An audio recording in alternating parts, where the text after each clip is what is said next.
जय हिंद साथियों, स्वागत है आप सभी का आपके अपने परिवार एग्री स्टेशन में। दोस्तों, आप सभी का एग्ज़ाम 18 अगस्त से स्टार्ट है, ये सभी आप जानते हैं। अब यहाँ पर एक डाउट आप सभी का आ रहा है, काफ़ी छात्रों का जो कमेंट्स आ रहा है कि एडमिट कार्ड को लेकर और सेंटर को लेकर। देखिए, सेंटर लिस्ट सबसे पहले मैं बता दूंगा आप सभी को कि सेंटर जो है वो 90% उम्मीद है, 90% उम्मीद है कि जहाँ पिछली बार गया था आपका सेंटर, वहीं पर सेंटर इस बार भी जाएगा। इसके पुष्टिकरण के लिए आप अपने कॉलेज में पता कर सकते हैं। अदरवाइज आप 90% मान जाइए कि जहाँ पर फर्स्ट ईयर के छात्रों का एग्ज़ाम हुआ था वहीं पर फर्स्ट ईयर और सेकेंड ईयर का जो दोनों का जो है सेंटर इस बार जाने वाला है। तो उम्मीद करता हूँ ये बात समझ में आई होगी। अभी इस टाइम हम लोग दोस्तों BD 202 यानी कि जो B.Ed सेकेंड ईयर के छात्र हैं उनका जो BD 202 है, क्योंकि इसमें अधिगम के लिए आंकलन जो असेसमेंट फॉर लर्निंग जो है, इसमें सबसे ज़्यादा बैक्स अभी तक का जो रिकॉर्ड आया है, अभी तक का जो रिकॉर्ड रहा है, हाईएस्ट बैक जो है पूरे बीएड डिग्री में BD 202 में लगे हुए हैं। तो BD 202 को आज हम लोग अच्छे से कवर करने वाले हैं। यहाँ पर वीडियो में आप लास्ट तक बने रहिएगा, आपको यहाँ से इम्पॉर्टेंट क्वेश्चंस देखने को मिलेंगे और उम्मीद करूँगा कि यहाँ से क्वेश्चंस आपके मैक्सिमम क्वेश्चन जो है वो आपके BEd एग्जाम में फंसने वाले हैं। चलिए स्टार्ट करते हैं, देखते हैं कि इम्पॉर्टेंट क्वेश्चन कौन कौन से हैं। ये पहला इम्पॉर्टेंट क्वेश्चन है, IQ का सूत्र क्या होता है। इसको आप सभी रट के जाएंगे बहुत अच्छे से। IQ का सूत्र क्या होता है, फार्मूला क्या होता है, MA/CA × 100, MA/CA × 100 यानी कि mental as upon chronological age into 100 जो होता है वो IQ का फार्मूला होता है। यहाँ से सवाल भी उठते हैं, यहाँ पर इस फार्मूले पर सवाल भी आते हैं और ये फार्मूला भी डायरेक्ट पूछा जाता है। पिछली बार भी ये फार्मूला पूछा गया था और इस बार भी उम्मीद है पूछा जाए। अगला क्वेश्चन है, निम्नलिखित में से कौन सा मनोवैज्ञानिक परीक्षण बुद्धि के मापन से संबंधित है। कौन सा मनोवैज्ञानिक परीक्षण बुद्धि के मापन से संबंधित है, तो रेयोनस प्रोग्रेसिव मैट्रिक्स परीक्षण। रेयोनस प्रोग्रेसिव मैट्रिक्स परीक्षण जो है वो बुद्धि के मापन से संबंधित है, आप इसको याद रखे चलेंगे। अगला क्वेश्चन है, निम्न में से कौन सा प्रक्षेपी परीक्षण नहीं है। प्रक्षेपी परीक्षण कौन सा नहीं है, तो MMPE जो है, MMPE ये जो है प्रक्षेपी परीक्षण नहीं है। MMPE आप याद रखेंगे, MMPE जो है वो प्रक्षेपी परीक्षण नहीं है। अगला क्वेश्चन है, सृजनात्मक व्यक्ति सामान्यतया होता है, कैसा होता है, नवचारित होता है। कैसा होता है, नवचारित होता है। जो सृजनात्मक व्यक्ति होता है वो नए नए वस्तुओं की खोज करता है। अगला है, थर्स्टन ने कितने प्रकार की प्राथमिक मानसिक योग्यताओं का प्रतिपादन किया है, तो 7 प्रकार की प्राथमिक मानसिक योग्यताओं का प्रतिपादन किसने किया, थर्स्टन ने किया है। याद रखेंगे, थर्स्टन ने 7 प्रकार की प्राथमिक मानसिक योग्यताओं का प्रतिपादन किया है। अगला क्वेश्चन है, कौन सा बुद्धि के मापन को ऋणात्मक रूप से प्रभावित करता है। बुद्धि के मापन को ऋणात्मक रूप से प्रभावित कौन करता है, तो ऑप्शन है आपके पास अवसाद, पदार्थ का उपयोग, निद्रा विकार। ये सभी जो है वो बुद्धि के मापन को ऋणात्मक रूप से प्रभावित करते हैं।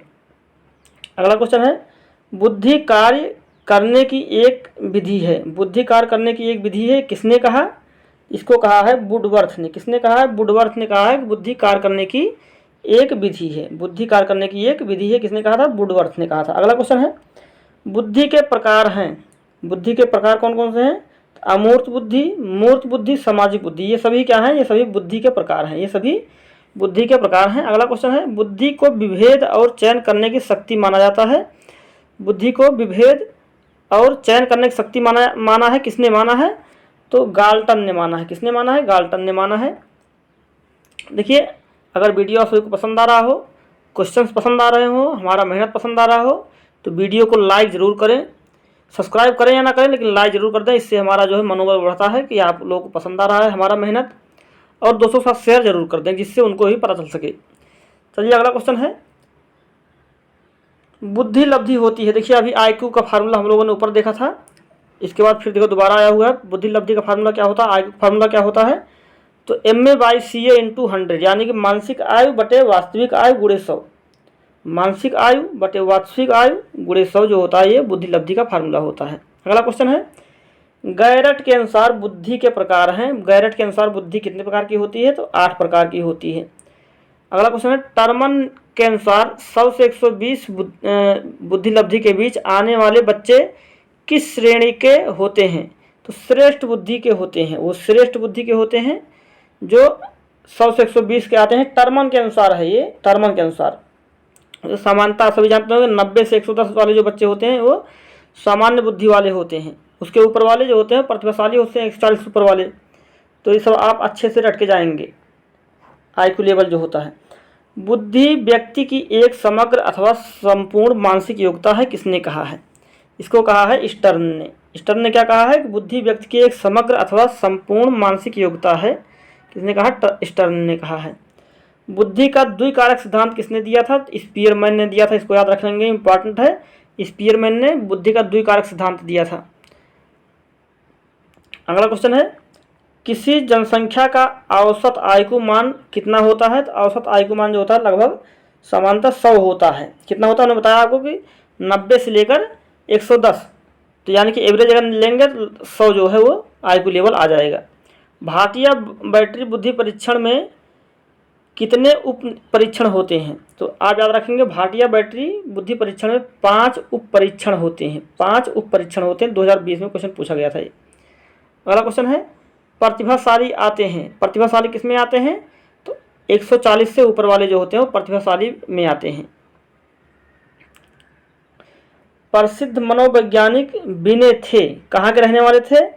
फ्रांस के रहने वाले थे बिने। ये क्वेश्चन 2022 में भी पूछा जा चुका है कि बिने जो है वो कहाँ के रहने वाले थे? तो फ्रांस के रहने वाले थे। एक व्यक्तिक अध्ययन की सीमाएं होती हैं। बृहद जनसंख्या के लिए इनके परिणाम का सामान्यीकरण नहीं किया जा सकता है। इसमें समय अधिक लगता है। ये दोनों जो हैं वो व्यक्तिक अध्ययन की सीमाएं होते हैं, यानी कि कमियां कह सकते हैं। व्यक्तिक अध्ययन की कमियां कौन कौन सी हैं? ये दोनों जो हैं वो कमियां हैं। अगला है, प्रक्षेपी परीक्षण की प्रमुख सीमाएं हैं, यानी कि प्रक्षेपी परीक्षण की कौन कौन सी कमियां हैं, कौन कौन सी खराबियां हैं प्रक्षेपी परीक्षण में? तो ये विश्वसनीय तथा वैध नहीं होता है। प्रक्षेपी परीक्षण जो होता है विश्वसनीय और वैध नहीं होता है। अगला, CGPA का पूरा नाम क्या होता है? क्यूमुलेटिव ग्रेड पॉइंट एवरेज जो होता है वो CGPA का फुल फॉर्म होता है, क्यूमुलेटिव ग्रेड पॉइंट एवरेज। अगला है, बुद्धि पहचानने तथा सीखने की शक्ति है। यह कथन किसका है? तो यह कथन जो है वो गाल्टन का है। बुद्धि पहचानने तथा सीखने की शक्ति, याद रखेंगे, बुद्धि पहचानने तथा सीखने की शक्ति है। किसने कहा है? गाल्टन ने कहा है। बुद्धि सामवर्धिक चिंतन है। किसने कहा था? तो स्पीयरमैन ने कहा था कि बुद्धि जो है वो सामवर्धिक चिंतन है। अगला क्वेश्चन है, अमूर्त वस्तुओं के विषय में सोचने की योग्यता बुद्धि है। यह कथन किसका है? तो यह कथन जो है वो स्टर्न और टर्मन, ये दोनों आपको देखने को मिलेंगे। तो आप याद रख लेंगे, स्टर्न अगर ऑप्शन में होगा तो स्टर्न लगाएंगे, अगर स्टर्न ऑप्शन में नहीं है तो आप टर्मन लगाएंगे। स्टर्न अगर ऑप्शन नहीं है तो टर्मन लगाएंगे। बुद्धि जो है, बुद्धि उचित प्रकार से सोचने, सही निर्णय लेने तथा आत्म समालोचना करने की क्षमता है। यह कथन किसका है? तो यह कथन है बिने का। बुद्धि को 8 योग्यताओं का पुंज किसने कहा? इंपॉर्टेंट क्वेश्चन है। बुद्धि को 8 योग्यताओं का पुंज किसने कहा था? थर्स्टन ने कहा था। बुद्धि का स्रोत है, बुद्धि का स्रोत जो होता है ये आनुवंशिक होता है, अधिगम के परिणाम होता है, स्व तथा वातावरण की अंतरक्रिया से सब जगह से बुद्धि जो है वो प्राप्त किया जा सकता है। बेसलर ने निम्नलिखित में से किन योग्यताओं को सम्मिलित किया है? तो आप याद रखेंगे, तर्कपूर्ण चिंतन की योग्यता, वातावरण को प्रभावशाली ढंग से व्यवहार करने की योग्यता, उद्देश्यपूर्ण कार्य करने की योग्यता, ये सभी जो हैं वो योग्यताओं को सम्मिलित करता है। कौन? बेसलर। बुद्धि के लगभग 75 से 80% भाग का निर्धारण आनुवंशिक विभिन्नताओं से होता है। यह किसने कहा है? तो यह कहा है आर्थर जनसेन ने। थॉर्नडाइक के अनुसार बुद्धि के प्रकार हैं। थॉर्नडाइक के अनुसार बुद्धि के कौन कौन से प्रकार हैं? तो अमूर्त बुद्धि, सामाजिक बुद्धि, मूर्त बुद्धि, ये सभी जो हैं थॉर्नडाइक के अनुसार ये सभी बुद्धि के प्रकार हैं। थॉर्नडाइक ने बुद्धि के कितने प्रकार बताए हैं? थॉर्नडाइक ने बुद्धि के 3 प्रकार बताए हैं। ऊपर आपने देखा, अमूर्त बुद्धि, मूर्त बुद्धि और सामाजिक बुद्धि, 3 बुद्धि के प्रकार थॉर्नडाइक ने बताए हैं। संवेगात्मक बुद्धि के जनक कौन है? संवेगात्मक बुद्धि के जनक जो हैं वो डेनियल गोलमैन है। कौन है? डेनियल गोलमैन, याद रखेंगे आप, संवेगात्मक बुद्धि के जनक हैं। संवेगात्मक बुद्धि शब्द का प्रयोग किसने किया? सबसे पहले किसने किया था? तो सबसे पहले जॉन मेयर तथा पीटर ने संवेगात्मक बुद्धि शब्द का प्रयोग किया था। सबसे पहले प्रयोग किसने किया था? जॉन मेयर तथा पीटर ने। और आप याद रखेंगे जनक कौन है? तो वो गोलमैन है। कौन है? गोलमैन जो है वो जनक है, और शब्द का सबसे पहले प्रयोग मेयर तथा पीटर ने किया था। बुद्धि शब्द का सर्वप्रथम प्रयोग किसने किया था? तो बुद्धि शब्द का सर्वप्रथम प्रयोग गाल्टन ने किया था।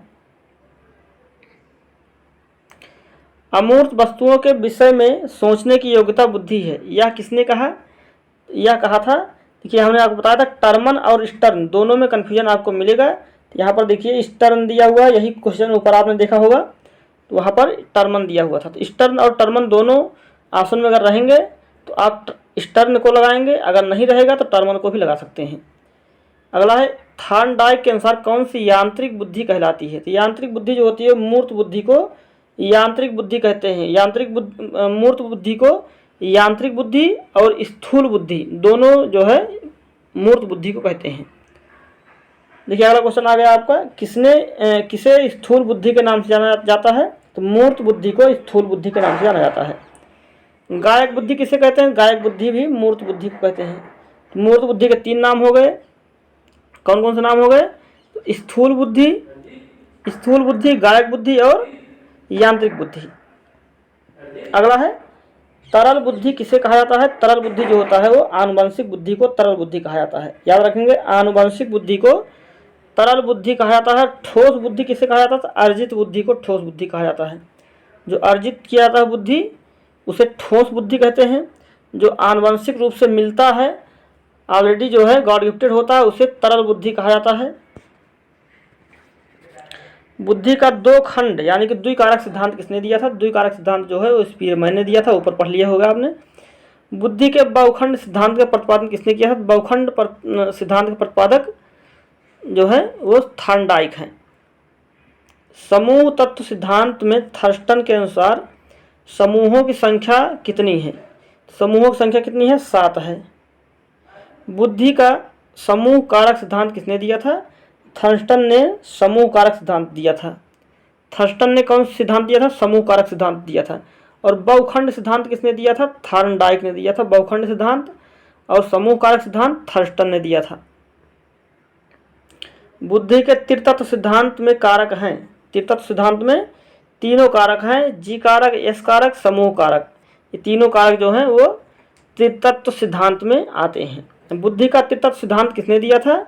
याद रखेंगे त्रितत्व सिद्धांत जो है वो स्पीयरमैन ने दिया था। स्पीयरमैन ने त्रितत्व सिद्धांत दिया था। अगला है किस कारक में परिवर्तन किया जा सकता है? तो एस कारक में परिवर्तन किया जा सकता है। जो एस कारक होता है त्रितत्व में, जो एस कारक होता है उसमें परिवर्तन किया जा सकता है। और वहीं पर जो जन्मजात कारक होता है, जेनेटिकली कारक होता है, वो जेनेटिकली कारक जो होता है वो जी कारक होता है।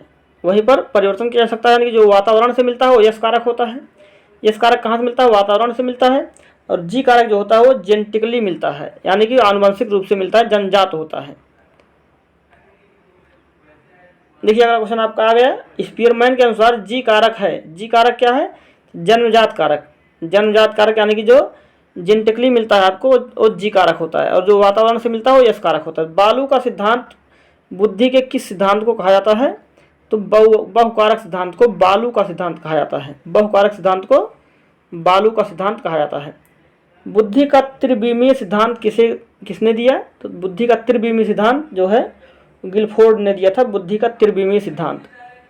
अगला क्वेश्चन है, स्पीयरमैन के अनुसार बुद्धि का कौन सा कारक वंशानुगत नहीं होता? यह वातावरण द्वारा अर्जित कारक है। परीक्षण एवं वातावरण का इस पर प्रभाव पड़ता है। आपको बताया मैंने वातावरण के द्वारा अर्जित कारक कौन सा है? तो यस कारक आप याद लगाएंगे, यस कारक।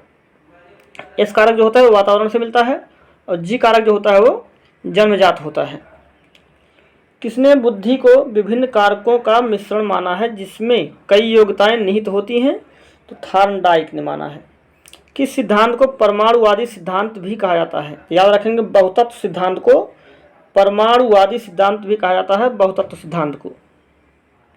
अगला क्वेश्चन, किसने अपने सिद्धांत में संशोधन करके तीसरा तत्व सामूहिक तत्व को जोड़ा है? याद रखेंगे, स्पीयरमैन ने सामूहिक तत्व को किसने जोड़ा है? स्पीयरमैन ने जोड़ा है।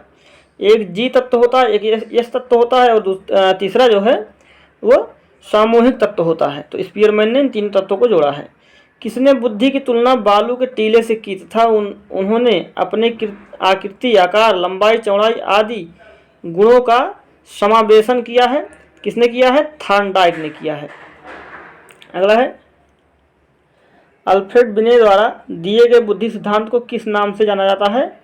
याद रखेंगे, इकाई सिद्धांत के नाम से जाना जाता है। इकाई सिद्धांत या एकल सिद्धांत भी कहते हैं इसी को। याद रखेंगे, इकाई सिद्धांत या एकल सिद्धांत भी इसी को कहते हैं। एक तत्व सिद्धांत के प्रतिपादक कौन है? एक तत्व सिद्धांत के देखिए ये है, एकल सिद्धांत या एक तत्व सिद्धांत जो होता है वो बिने ने दिया था। अल्फ्रेड बिने ने इकाई सिद्धांत या एक तत्व सिद्धांत जो है वो किसने दिया था? बिने ने दिया था, अल्फ्रेड बिने ने।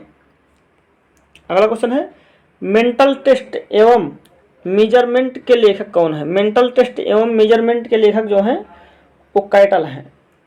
अगला क्वेश्चन है, स्पीयरमैन ने किस कारक को मानसिक अर्थ की संज्ञा दी है? तो मानसिक अर्थ की संज्ञा जो है वो जी कारक को दिया, किसने? स्पीयरमैन ने।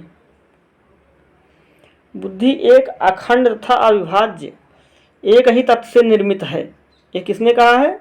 ये कहा है अल्फ्रेड बिने ने। अल्फ्रेड बिने ने एक तत्व सिद्धांत भी दिया था और इकाई सिद्धांत भी दिया था। तो इसीलिए इन्होंने कहा था कि जो बुद्धि है ये अखंड था, अविभाज्य है, यह एक ही तत्व से बना हुआ है। इसीलिए इन्होंने इकाई सिद्धांत दिया है, एकल सिद्धांत दिया है, एक तत्व सिद्धांत। संज्ञान बुद्धि किस बुद्धि के सिद्धांत का हिस्सा है? संज्ञान जो है किस बुद्धि के सिद्धांत का हिस्सा है? तो त्रिविमीय सिद्धांत का हिस्सा है जो संज्ञान है। बुद्धि का त्रिस्तरीय मॉडल किसने दिया था? त्रिस्तरीय मॉडल जो है वो जॉन बी कैरोल ने दिया था। अगला है, बुद्धि का त्रितंत्र सिद्धांत किसने दिया था? याद रखेंगे, त्रिस्तरीय मॉडल अलग हो गया और त्रितत्व सिद्धांत अलग हो गया। त्रितत्व सिद्धांत किसने दिया था? रॉबर्ट स्टर्नबर्ग ने दिया था। बुद्धि का बहुबुद्धि सिद्धांत किसने दिया था? तो बहुबुद्धि सिद्धांत जो है वो गार्डनर ने दिया था। कैरोल के बुद्धि मॉडल के अनुसार मानसिक क्षमताओं के 3 स्तर हैं। कौन कौन से? सामान्य, विस्तृत, संकीर्ण। ये सभी जो हैं मानसिक क्षमताओं के 3 स्तर हैं। गिलफोर्ड सिद्धांत में विषय वस्तु को कितने भागों में बांटा गया है? तो गिलफोर्ड सिद्धांत में विषय वस्तु को 5 भागों में बांटा गया है। गिलफोर्ड के त्रिआयामी सिद्धांत में निम्नलिखित में से कौन कारक नहीं है? याद रखेंगे, कौन कारक नहीं है? प्रोत्साहन जो है वो कारक नहीं है।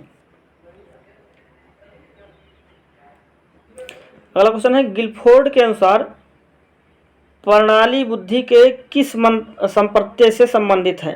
तो गिलफोर्ड के अनुसार प्रणाली बुद्धि जो है वो किस संप्रत्यय से संबंधित है? याद रखेंगे, उत्पादन से संबंधित है। गिलफोर्ड के बुद्धि सिद्धांत में उत्पादन को कितने भागों में बांटा गया है? 6 भागों में बांटा गया है। गिलफोर्ड के बुद्धि सिद्धांत में उत्पादन को कितने भागों में बांटा गया? 6 भागों में बांटा गया है। किस सिद्धांत को बुद्धि संरचना मॉडल के नाम से भी जाना जाता है? त्रिआयामी सिद्धांत को बुद्धि संरचना मॉडल के नाम से भी जाना जाता है।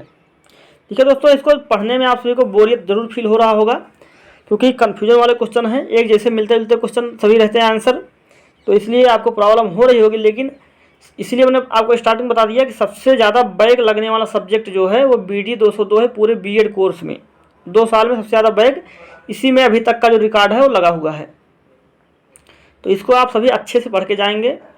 अभी से पढ़ लीजिए क्योंकि अभी जब एग्ज़ाम स्टार्ट हो जाएगा पढ़ने का आपको टाइम नहीं मिलेगा। अगला क्वेश्चन है, और अगर वीडियो अच्छा लग रहा हो, आप सभी को मेरा मेहनत अच्छा लग रहा हो तो वीडियो को लाइक ज़रूर कर दें और दोस्तों से शेयर जरूर कर दें। चलिए स्टार्ट करते हैं। अगला क्वेश्चन है, गार्डनर ने कितने प्रकार की बुद्धियों का वर्णन किया था? तो 8 प्रकार की बुद्धियों का वर्णन किया था। किसने? गार्डनर ने।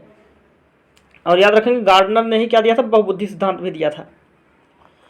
गिलफोर्ड के सिद्धांत को किन नामों से जाना जाता है? गिलफोर्ड के सिद्धांत को त्रिविमीय सिद्धांत, त्रिआयामी सिद्धांत, त्रिआयामी सिद्धांत, ये सभी इन सभी नामों से गिलफोर्ड के सिद्धांत को जाना जाता है। बियॉन्ड आईक्यू के लेखक कौन है? इंपॉर्टेंट क्वेश्चन है। स्टर्नबर्ग हैं बियॉन्ड आईक्यू के लेखक हैं।